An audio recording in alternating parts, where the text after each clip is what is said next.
Dibebaskan untuk melayani Tuhan. Panggilan Tuhan untuk taat adalah anugerah itu sendiri. Dalam panggilan ini, Dia sedang menyelamatkan kita dari diri kita sendiri. Kita semua adalah hamba. Pertanyaannya, siapa atau apa yang kita layani? Kita semua bersedia berkorban. Pertanyaannya, untuk siapa atau untuk apa?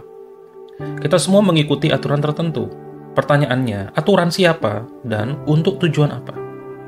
Kita semua memberikan hati kita kepada sesuatu. Pertanyaannya, kepada siapa atau kepada apa?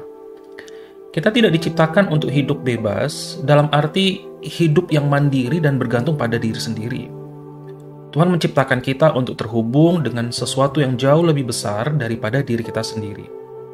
Hidup kita seharusnya diatur dan diarahkan oleh tujuan yang lebih besar daripada sekedar keinginan dan rencana pribadi. Tuhan merancang kita untuk hidup dalam hubungan erat dengannya, mengikuti rencananya bagi kita yang sudah Tuhan siapkan.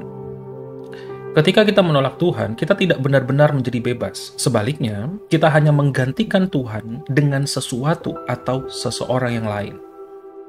Dan apakah kita bisa mempercayai sesuatu atau seseorang itu lebih daripada Tuhan yang sudah mati di kayu salib untuk kita?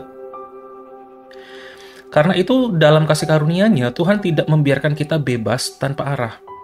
Dia tahu bahwa kita tidak akan benar-benar bebas. Kita akan segera memperbudak diri kita sendiri lagi, menyerahkan hidup kita pada sesuatu atau seseorang. Karena dosa masih ada dalam hati kita. Kita selalu punya potensi jadi hamba dari sesuatu atau yang lain. Kenyataannya kita mudah terikat oleh hal-hal yang menggantikan Tuhan dalam hidup kita. Orang lah, benda lah, ambisi lah bisa dengan cepat menjadi juru selamat palsu yang kita andalkan. Lalu apa yang ditawarkan kasih karunia kepada kita? Jawabannya adalah perhambaan yang paling indah, memuaskan, mengubah hidup, dan memberi harapan.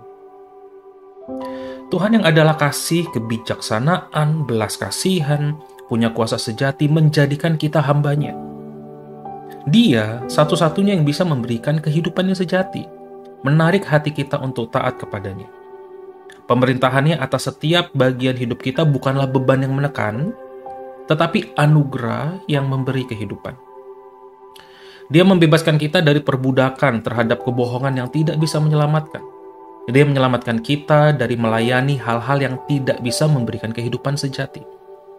Dia, Allah, melindungi kita dari mencari harapan di tempat yang salah.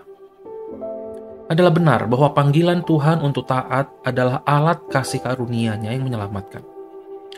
Tuhan tahu betapa lemahnya tekad kita. Dia mengerti betapa seringnya mata kita, hati kita, itu terarah kepada hal-hal yang lain. Karena itu Dia memanggil kita untuk tetap setia kepadanya, agar kita tidak menjadi hamba-hamba dari hal-hal lain yang menyesatkan. Roma 6 ayat 22 berkata, "Tetapi sekarang, setelah kamu dimerdekakan dari dosa dan menjadi hamba Allah, kamu beroleh buah yang membawa kepada pengudusan, dan sebagai kesudahannya ialah hidup yang kekal." Panggilan Tuhan untuk taat bukanlah akhir dari hidup kita, tapi perlindungan bagi kehidupan sejati yang hanya bisa diberikan oleh Allah saja. Untuk bacaan tambahan, silakan baca Roma 5 ayat 1-11. Tuhan Yesus memberkati.